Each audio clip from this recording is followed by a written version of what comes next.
a gente está num momento bastante crucial da discussão a respeito da criminalização do uso no Brasil, né? Esse julgamento do STF mexeu com o país, né? A gente está vendo aí uma grande mobilização das pessoas na discussão sobre esse tema, e ele, de fato, tem tudo para colocar na mesa das famílias, né? Para colocar para a sociedade discutir o que a gente está falando em termos de criminalização do uso de maconha no Brasil.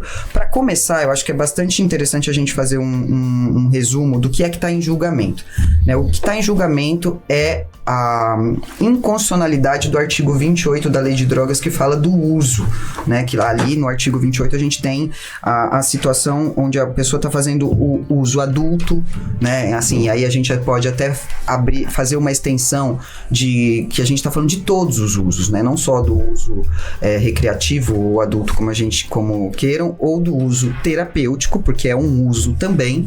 E a gente não pode esquecer também que a gente está aí dentro também tratando do aspecto do uso religioso, né? Originalmente, a gente tem que discutir o artigo 28 e o artigo 28 fala de todas as drogas, né?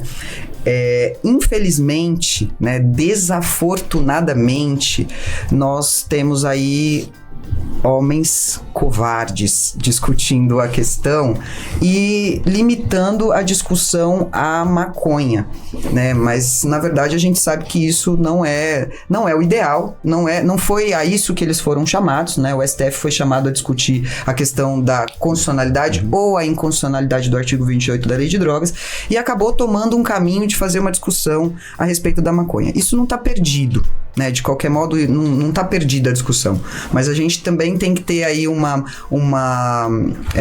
a gente precisa fazer uma crítica, né, bastante considerável a esse desvio, né, porque mesmo que nós estejamos falando da substância mais utilizada no mundo, né, que é a maconha, então se a discussão foi para este lugar, tem uma razão, né? Por que a gente está falando de maconha? Porque de fato é a substância mais ilícita, mais utilizada no mundo. Faz sentido falar sobre ela, tem um impacto bastante significativo na política de drogas no Brasil, mas na verdade, né, a gente ainda assim, a gente está reduzindo a uma situação onde a maconha não representa a violência e da política de drogas no Brasil, né? A gente sabe que a maconha é uma parte bastante significativa, mas as pessoas que estão sendo realmente massacradas pela política de drogas são as pessoas, por exemplo, na Cracolândia.